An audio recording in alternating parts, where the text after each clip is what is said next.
state of undress. My name is Kate. Thank you guys for getting here. So bright and early on a Saturday, I made sure to make my own Starbucks run before getting here because I needed good coffee, and I'm a big queer, so it needed to be iced.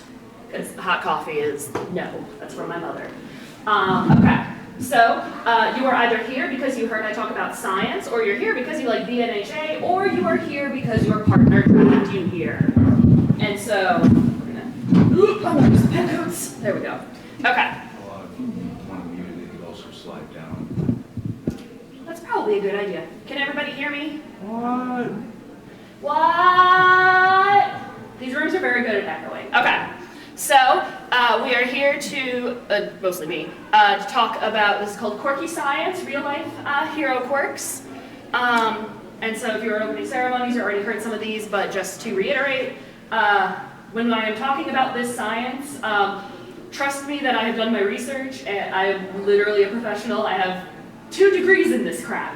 My bachelor's is in basically genetic engineering, biotechnology. My master's is in microbiology, and I currently work at Pell City State Community College in Knoxville, where I work in their distance education department, as well as I'm an adjunct instructor for biology.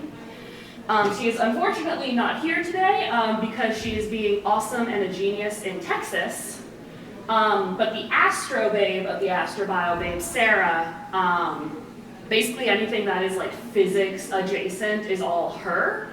And I will do my best to talk about it, but physics is not my forte. But she's super smart. She's an aerospace engineer, and you will see some of her nerdiness in a bit. And if you missed it earlier, this entire panel is basically our love child of us being on Skype and just talking for 3 hours and being like, what if this? But what about this? And then simultaneously having Wikipedia up will also be looking up scientific articles. So you might as well start at the beginning. So the question that I first asked was like, where the heck did quirks come from? So they actually talk about this in the very first episode of the anime as well as in the manga. But basically the concept is, this was a world, this was basically our Earth. There were no quirks, and then all of a sudden, they just showed up out of nowhere.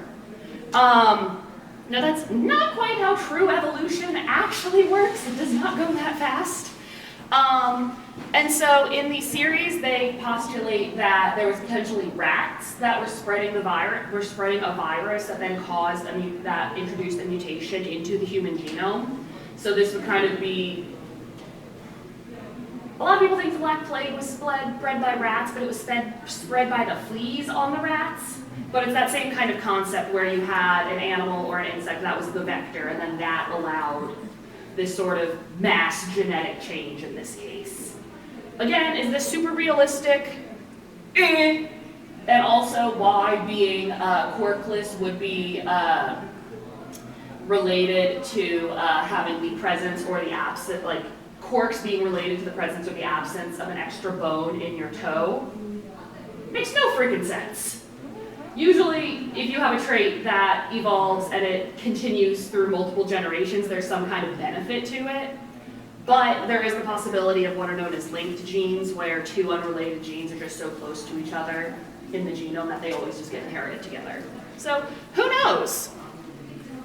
And so at the very, very beginning of the series, I believe they state that about 20% of the population is quirkless, and that specifically talking with Midoriya and as it relates to one for all. I have to think about that every time, because one for all and all for one are very different. The number of quirkless individuals in the population is rapidly decreasing. There are less and less children being born that are quirkless. So to me, that implies that having a quirk is basically a dominant genetic trait. If you have a quirk, you are more likely to pass on the ability to have a quirk than you are to not. And as you have more successive generations, the number of quirk genes will collectively increase into the population, basically to the point that your quirkless population will probably stabilize around 1 to 2%, or there's the potential for them to completely disappear. I don't think that's the case here, but it's possible. And so quirks are what I would identify as a form of what's known as sympatric evolution. And so this is basically where you have your population. I'm totally making a circle right here because I'm in Jersey. I'm not Italian, but I'm Italian by blood. I'm Italian by proxy, so I talk with my hands. And so you've got your population, and then within your population there is a small group that gets a random mutation. And it's like, okay, you've got this new like sort of subpopulation, and then it benefits them, and then eventually it creates its own sort of separate, distinct species population. So your quirky people, are going to be basically this new sort of, whether it's like a full step to like a new human species, or we're just sort of taking a whole step as a population is a little unclear. But I can give a name to the evolution. I was very excited. Also, as a microbiologist specifically, I very much nerded out over the fact that the first quirk that popped up in the population was a bioluminescent baby. And this is because bioluminescence, so this is living organisms that have the ability to basically generate light or some kind of like colored light signal. Think of like your fireflies, your lanternfish in the bottom of the ocean, or the anglerfish. And bioluminescence is a trait that you'll see in a lot of what we consider lower organisms, stuff like bacteria, protists, diatoms, and your lower invertebrates. So again, this is where like your bugs will come in. And so it's sort of, which means it is a trait that evolved sort of early on in just sort of the collective evolution of life. And so they're doing, I'd like to think they're doing a little bit of a callback to that. They're probably not. It was probably just convenient. And whoa, light up baby. I realize half the stuff that I'm going to talk about is probably me just talking out of my butt, and nobody considered this when they were writing this, but I'd like to think that they did. So with the whole sort of concept of the evolution of traits, they do actually address this a little bit in the series with the concept of quirk singularity. This was a concept that was put out by Dr. Kyudai Garaki, and it's the idea that with each successive generation, quirks are collectively becoming stronger, more powerful, and more unstable. As two people who have quirks that might be completely unrelated, they say, oh, I love you, mommy loves daddy, and they make a baby. That child has the potential to have a combination of both of the parents' quirks. And it's basically this additive effect. They keep adding more and more and more, and eventually the quirks have the potential to become unstable. You see this a little bit with Aerie, and that she can't always control her quirk terribly well. And so there's the danger that basically the genetics of quirks will eventually reach a point that it's just too crazy, it's too extreme. And one, I could see that as resulting in a drastic reduction in the birth rate, because naturally if there are issues like you're trying to conceive and there's something genetically wrong with the fertilized egg, it won't grow. So we might see a drop in the birth rate, or we're just going to see, it's just probably going to start a war and people are just going to explode. It's just going to end badly. But, and this is one of the things that we nerded out about, is I think I have a genetic explanation for quirk singularity. And it is related to a concept called trinucleotide repeats, which is relevant in Huntington's disease. So Huntington's is going to be one of those, it's a neurodegenerative disease. And what happens is that this is based on a trinucleotide repeat, so a set of three of like the bases in your DNA, your A, T, C's, and G's, and it repeats. And every time like your DNA replicates, there's a chance that it'll copy itself by accident. And then when somebody who has, say, a larger expanded region has a child, that child's region is going to be even larger. And so with each successive generation, you end up with more and more repeats. And in Huntington's disease, what this means is that, say your grandfather had Huntington's disease. His onset of disease might not be until he's 70 years old. So he's not going to know until he's way older. his offspring is going to have an earlier onset of disease because there are more repeats. So their child might not know until they're, say, 40. And most people have had kids by the age of 40 if they're going to have them. So then that third generation, the grandchild of that initial person, is potentially going to, that'll be down here, is going to potentially, that way, is going to potentially have a disease onset of 25, 30 years old.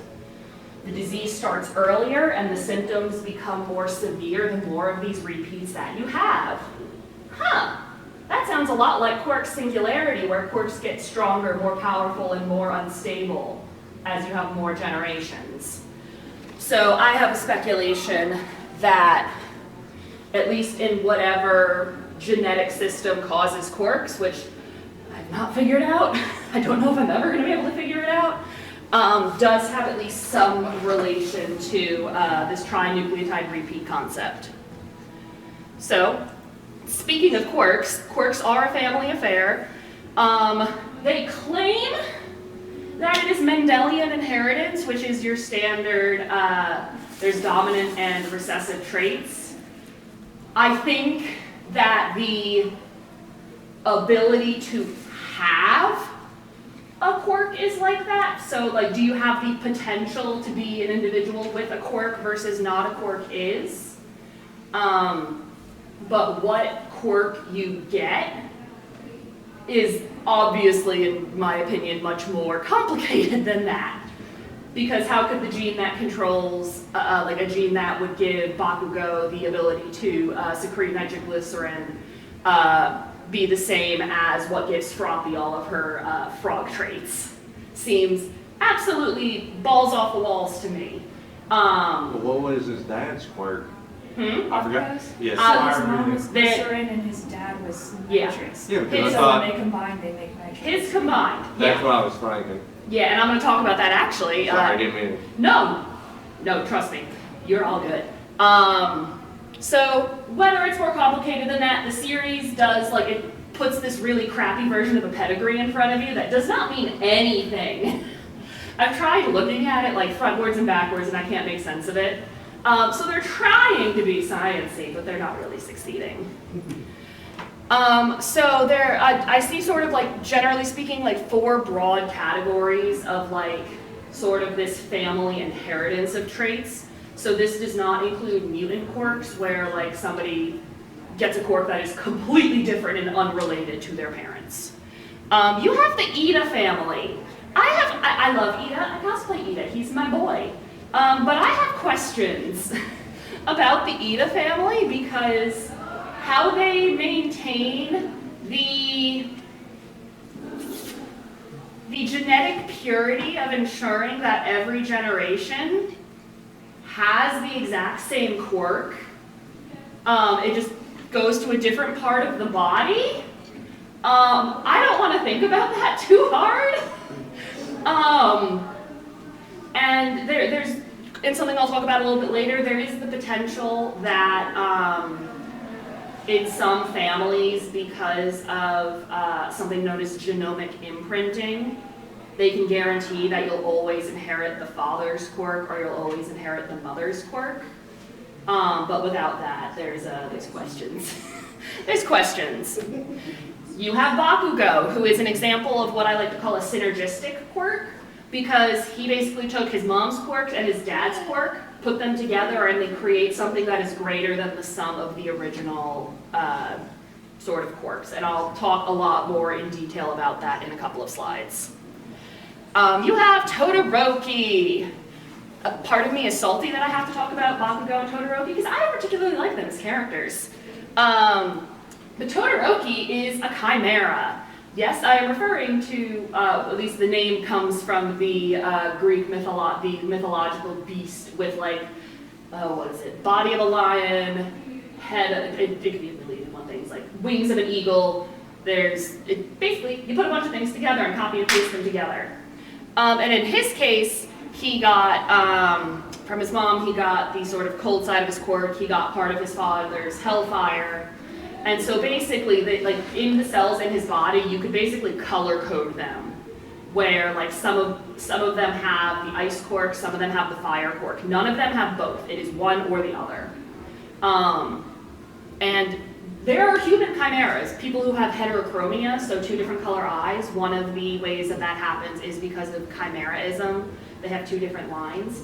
And there is also a very, very rare case where you can have a mother give birth to the child, but a maternity test will come back negative because she somehow had chimeraism in her body, so her egg cells were completely different from the rest of her body. And if you know anything about how human birth works, the mother knows. So that was a wild court case to read. And last but not least, you got poor Midoriya, who just two parents with quirks, and he got nothing. I was talking at work once. I was saying if he did get, he'd have gravity fired, in my opinion. If he got one, just some way to like bring fire down. That would be wild. But I feel like that'd be so out of character for him.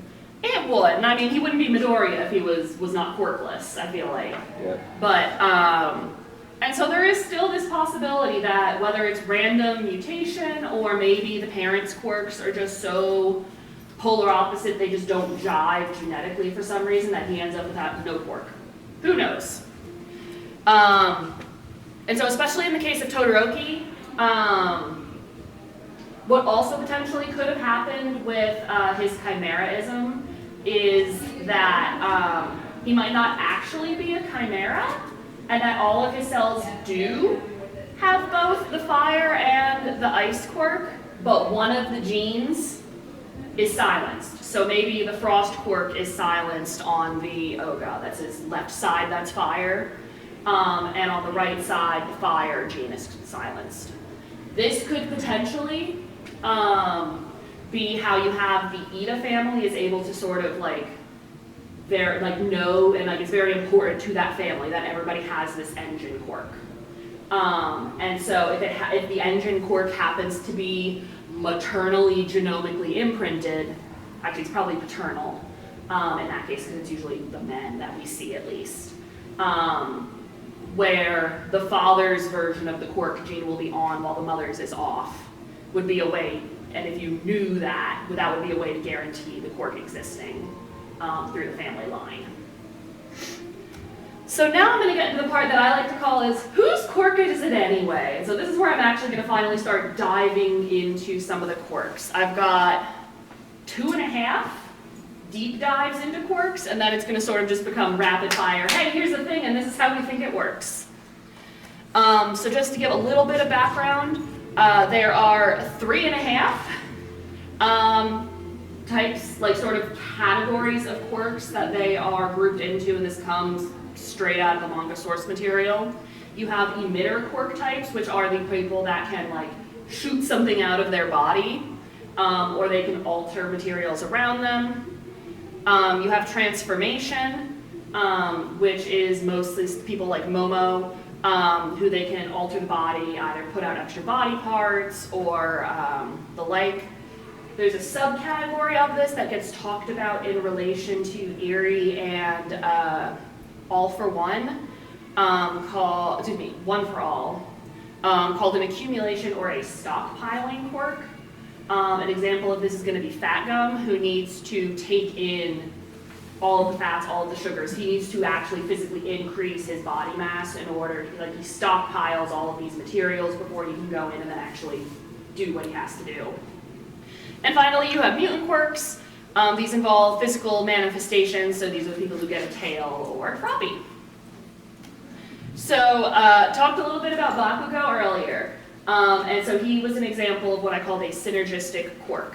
His mother secretes glycerin, which is basically like super moisturizer. It's going to retain, his mom is basically secreting Vaseline all of the time, and her body is just covered in Vaseline. So one, they talk about how she's very slick.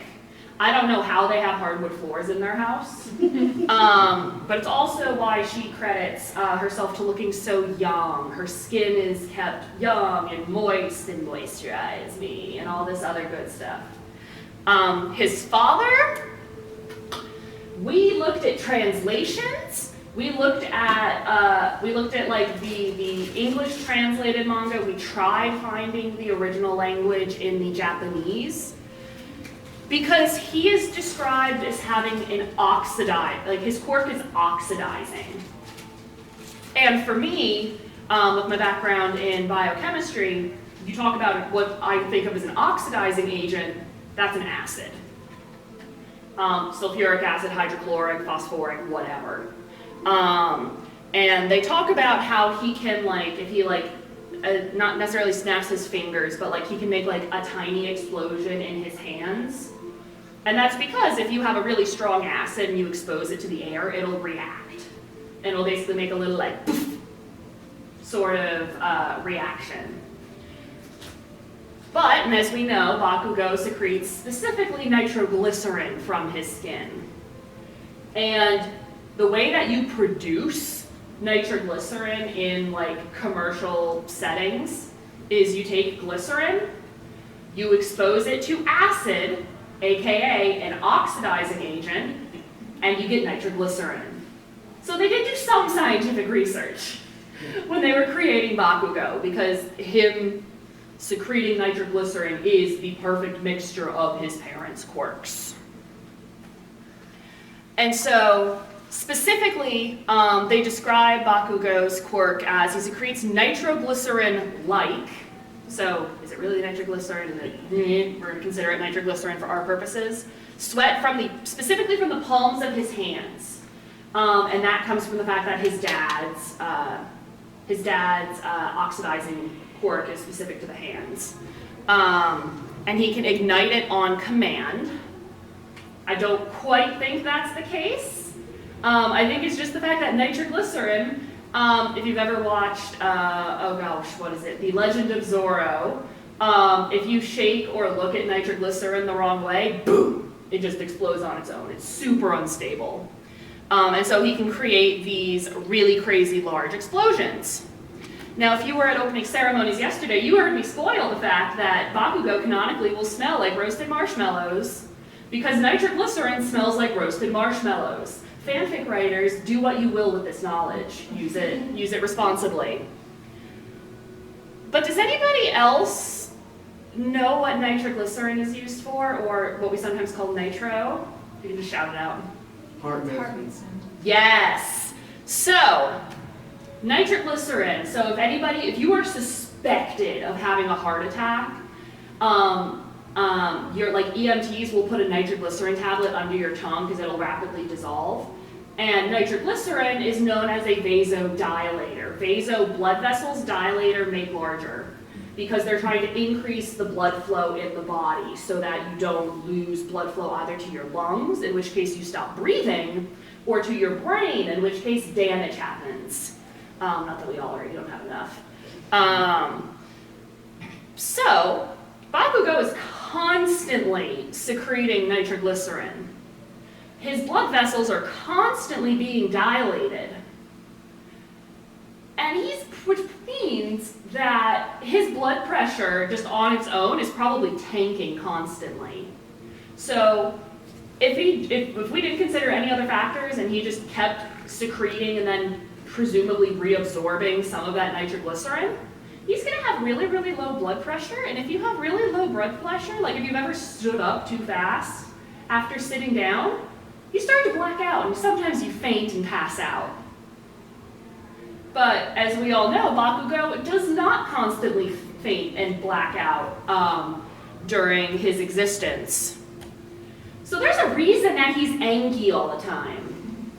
He is angry all of the time because being angry, being frustrated, increases your blood pressure. So he has to be angry all the time to counteract the fact that the nitroglycerin that is being secreted by his body is trying to give him low blood pressure and let him pass out all the time. So it is not entirely his fault that he is a big stick to everybody else and all the other characters. He has to be. But that doesn't fully excuse everything that is going on.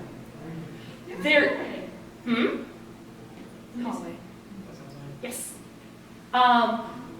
Somebody have a question? Yeah. Yeah, so does that mean that just like he's like Oyama, that his quirk technically isn't suited for him in a way because he doesn't have like a natural resistance to it as much as he should? Potentially.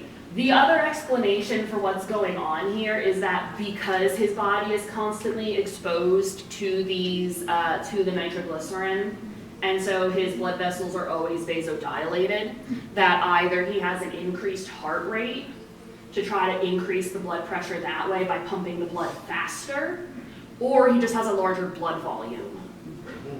So there's the potential for each.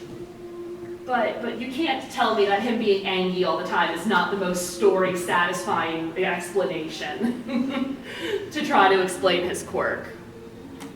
There's also a question, and some fanfic writers and the character stands will state that, and sort of headcanon, that Bakugo is deaf or partially deaf in his ears. And this kind of makes sense. So OSHA, the Occupational Health and Safety Association, the people that are supposed to keep us safe on all of our jobs from workplace injuries, have a limit for what are known as impulsive or impact noises. So these are like loud, like very loud, like quick noises, or like either explosions or like ignition in a car.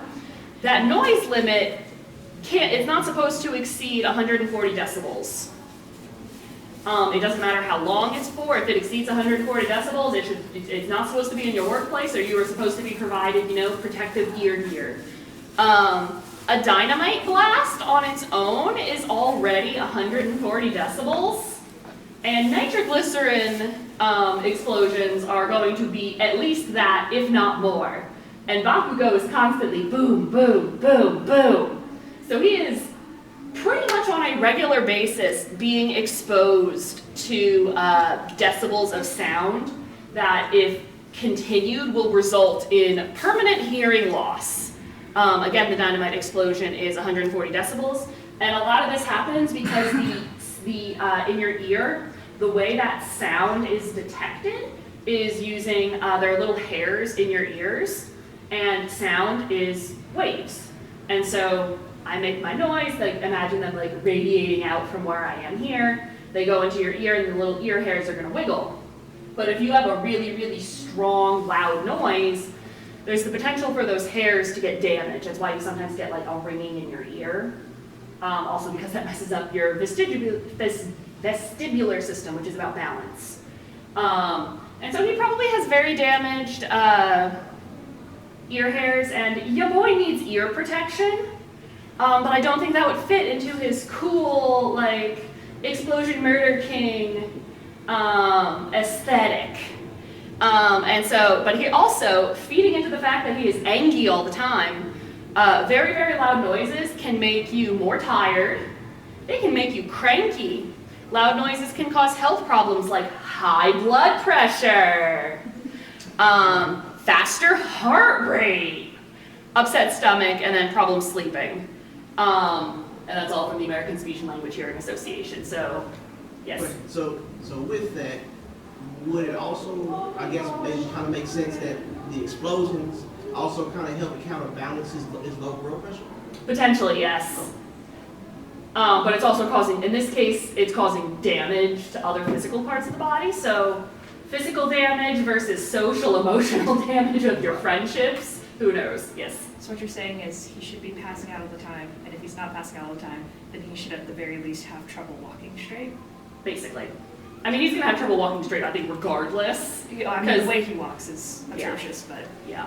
Yes. Is it possible that part of his quirk protects his hearing? Or is it just his sweat? It is just his sweat. Oh dear. So going back to the actual language of his quirk, the nitroglycerin sweat is only in his hands. His hands are the only thing that are different.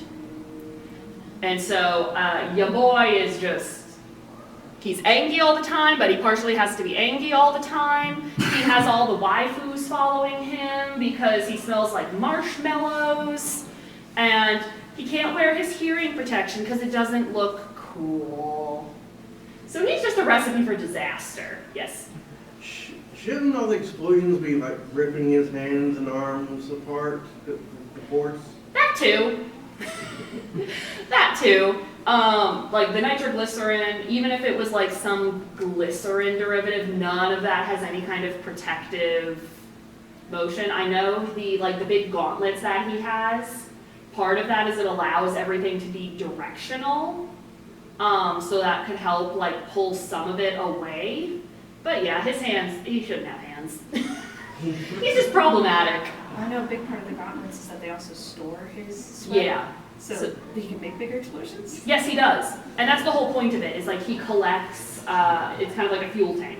And so he can, and I think very in the beginning when he saves Midoriya, or like they're fighting the villain in like the first or the second, I know the anime better than I know the manga.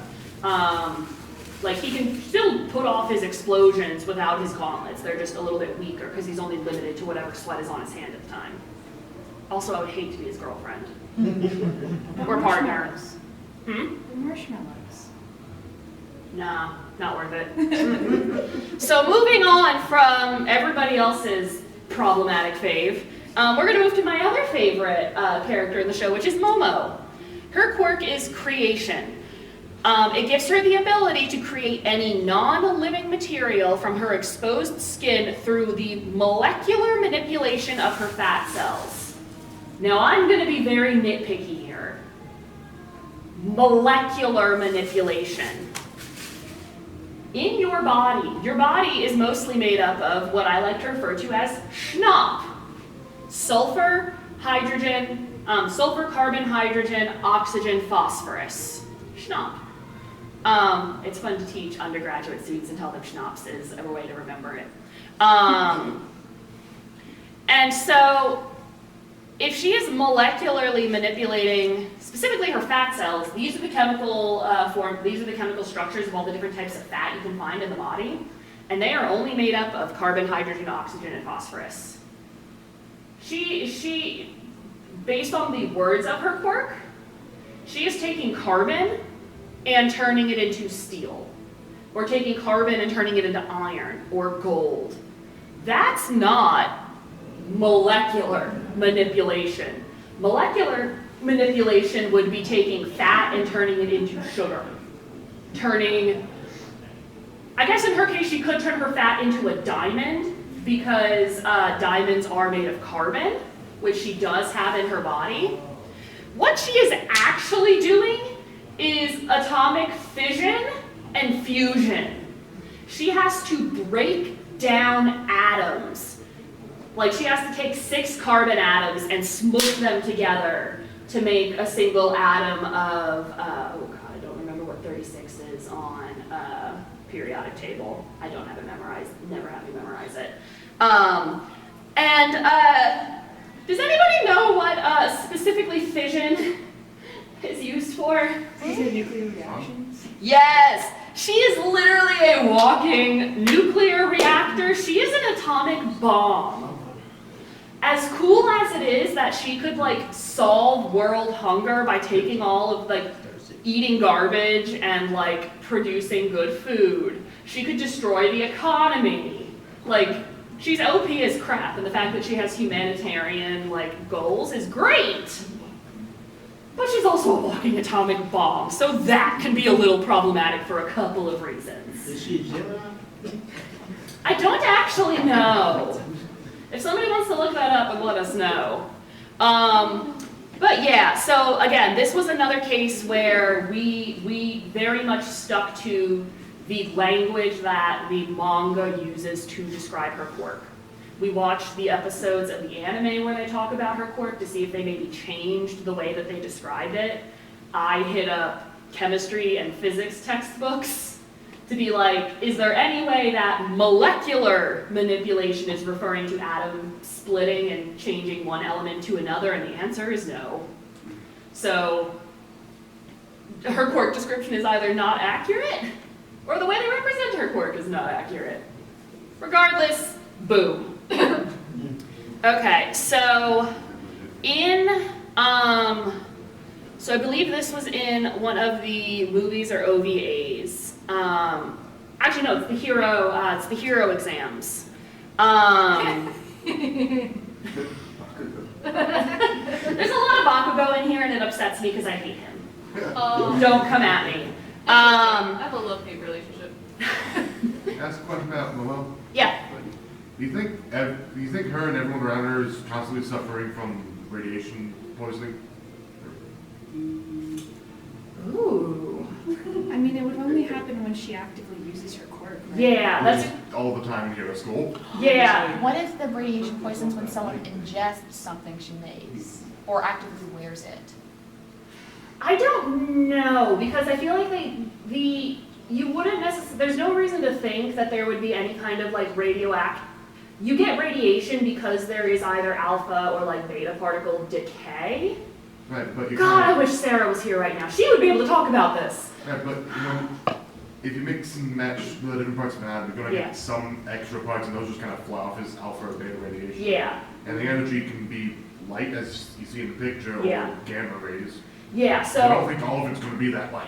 no, I absolutely not. Like, emitting light is such a low, energetic, like, Emitting light is reaction. essentially the release of energy from the system, so it's essentially. it's some of it. Some of it also could be coming off as heat Yeah. as well.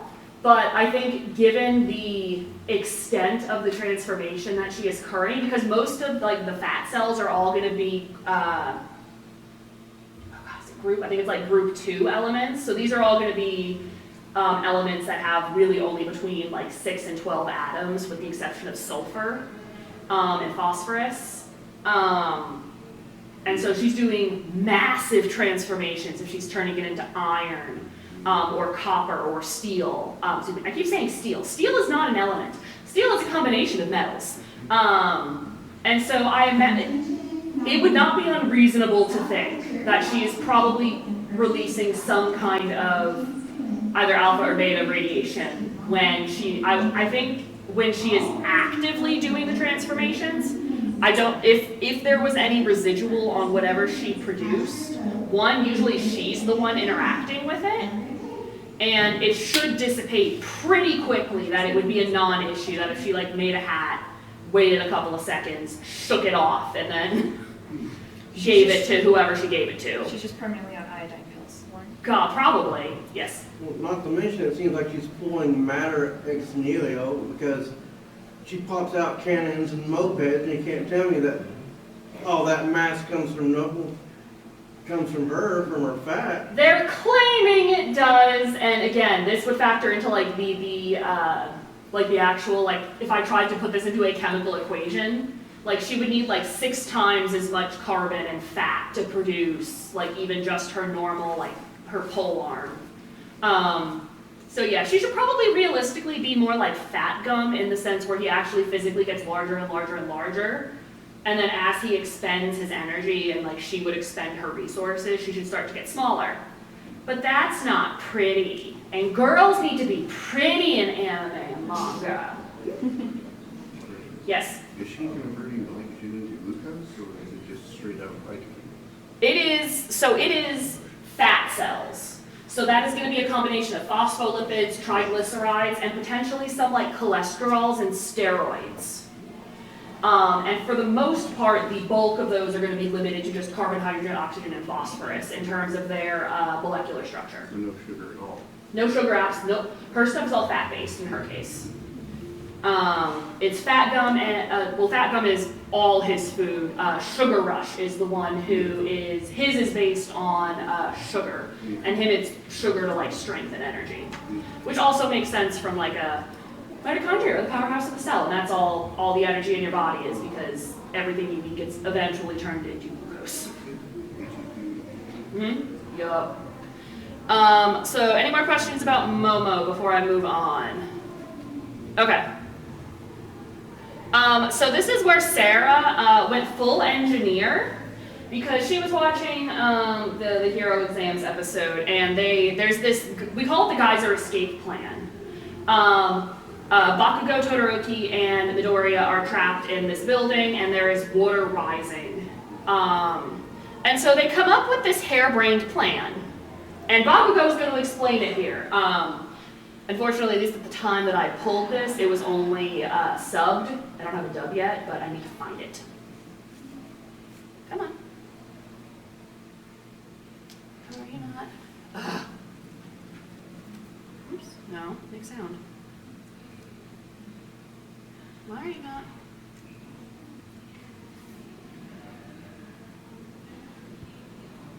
Let's try this again. 作り調子をだから俺が氷にバカで穴を開け We're gonna try this again. Wouldn't their bones break if they went up in that water? There's a lot going on. 氷にバカで穴を開け意図的に完結す Big る geyser!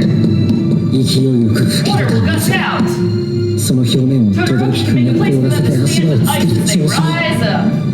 俺が上に I'll 向 keep かって blasting 爆 and 破 making を続け holes. 天井に穴を開け一気に上の階に行くって寸法で脱出方法は分かった I had to end on the, I understand your plan.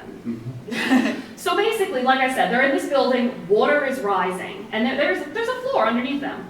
And so what they are proposing is that Todoroki will basically put a layer of ice over some opening in this floor.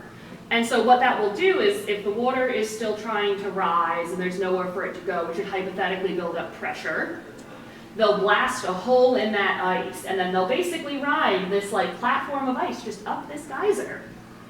Sarah decided to go into MATLAB, the big engineering software, and with some key assumptions, including the weight of 3 standard teenager boys, and a little bit about the mass of the ice, and a couple of other assumptions, tried to calculate, okay, how much force would they need coming from this water in order to actually shoot them up in the air?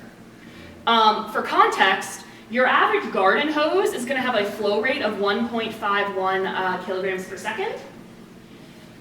The flow rate required for this plan to work is 200.68. And that's assuming a jet height of 26 meters, which corresponds to about the 5 floors that they have to get to. This ignores any reverse force that is happening from Bakugo shooting his explosions up. Because if any of you have ever tried putting stuff into MATLAB or do anything physics related, the more variables you add, the more confusing and probably impossible it will become for you to actually do the calculation. So this is a very quick and dirty, lots of assumptions made. The real number is likely a lot higher. And the idea is then the force would basically they should be accelerating slower and slower as they go up, and so they would get to the end and have to jump off before they just started falling. And so just to give you context, I'm going to show you what happens. And it works. But we're going to have to show you how it all came together.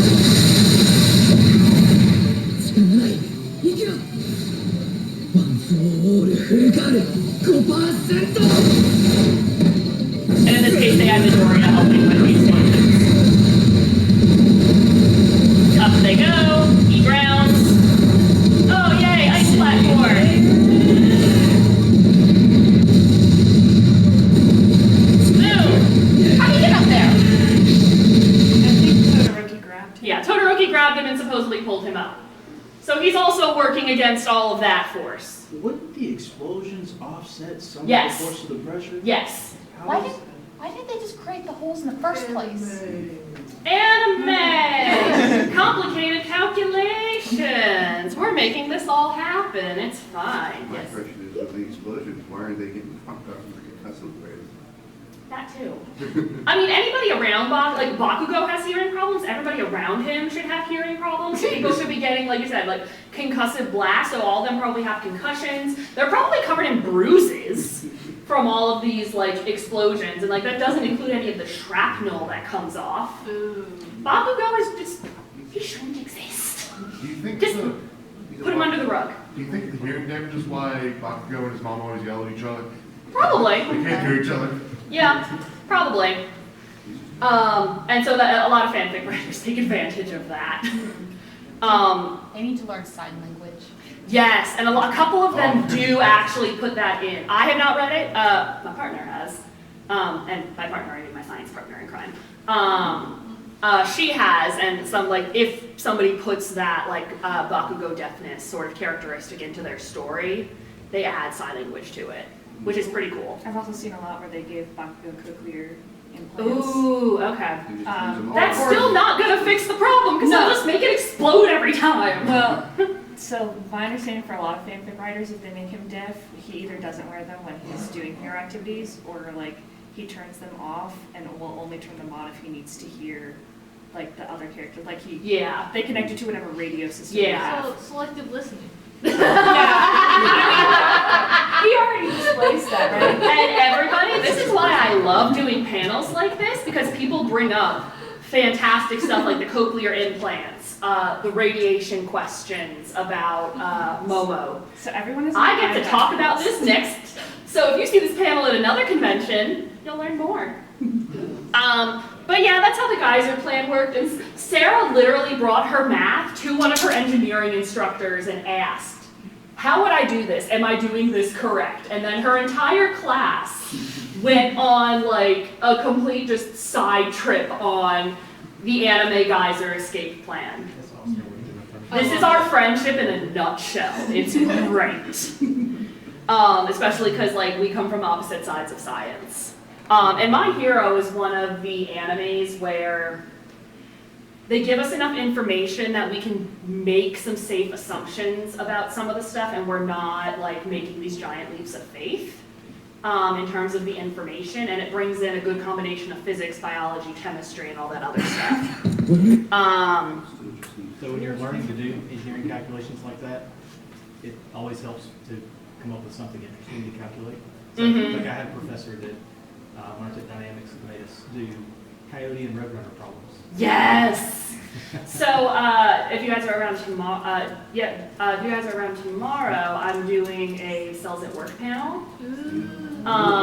I teach microbiology, or I used to teach microbiology at the University of Tennessee, and I use anime examples where I can. So I specifically use cells at work to teach immunology.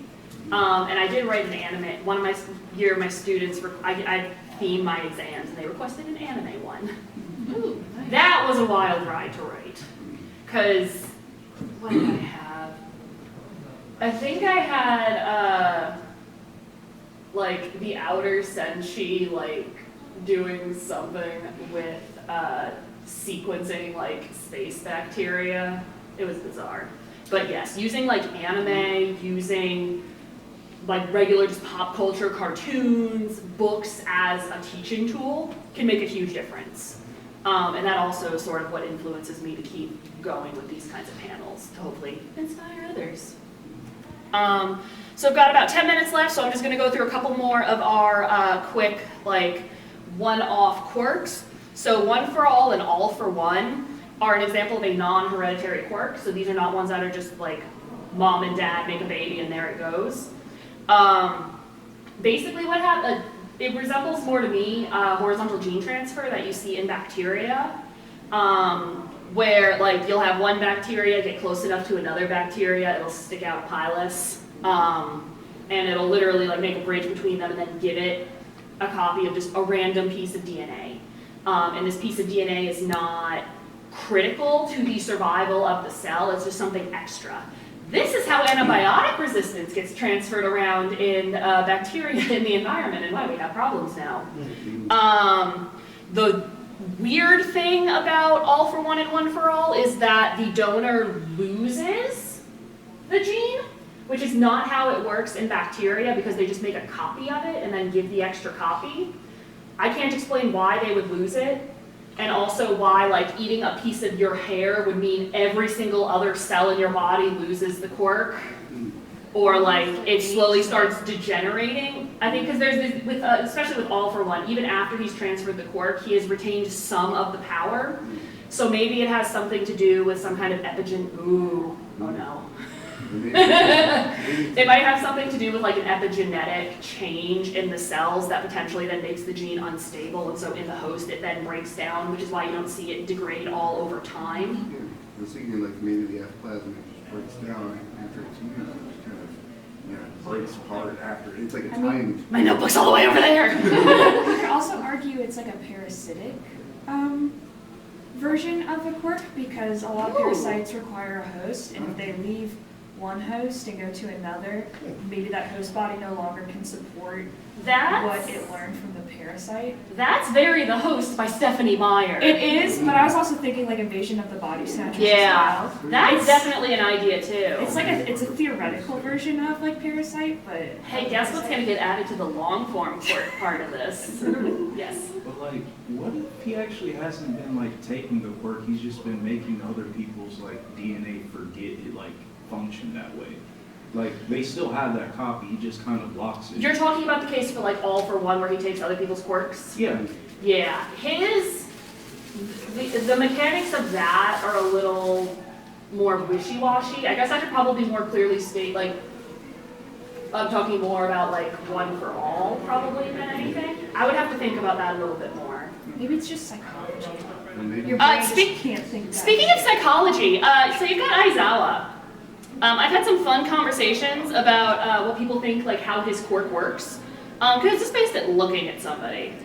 And so some people have been like, he looks at you and he sends out he emits some kind of wave that just like freezes the synapses in your brain, and it prevents the neurons in your brain that tell the quirk to fire from working.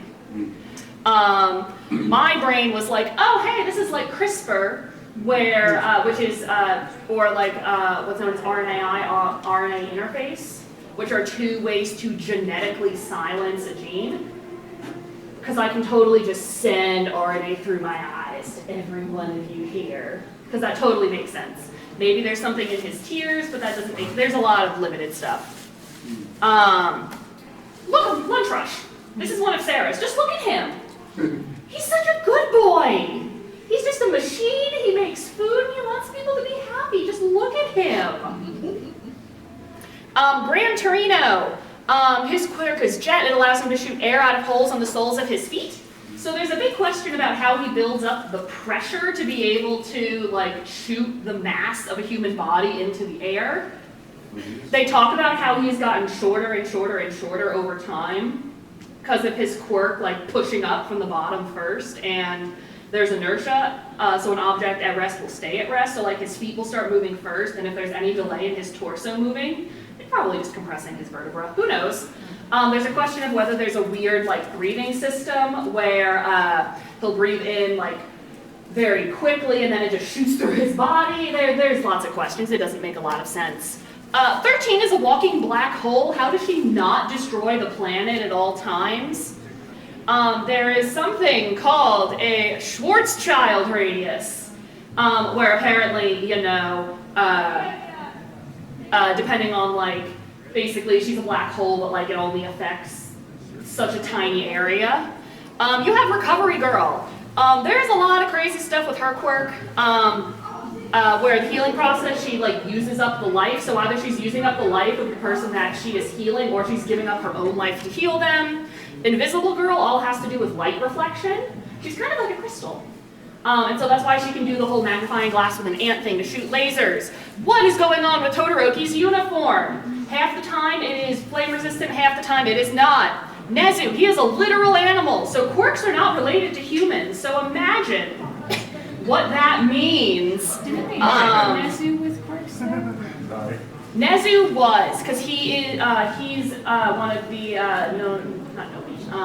He's one of the original quirk holders, I thought is how they explained it, because he's like one of the first experiments. Yeah.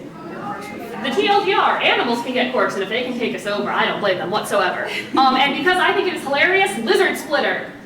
Lizards, if they get scared, they will just pop off their tail to run away. And she does this with her hands. Thank you guys for listening. I've got to go vacate to give the next set of panelists some time to get ready, but I will go into the hallway if anybody has any questions. Thank you for coming, and I hope you learned something. Come learn about the evolutionary theory of Pokemon at 4 o'clock.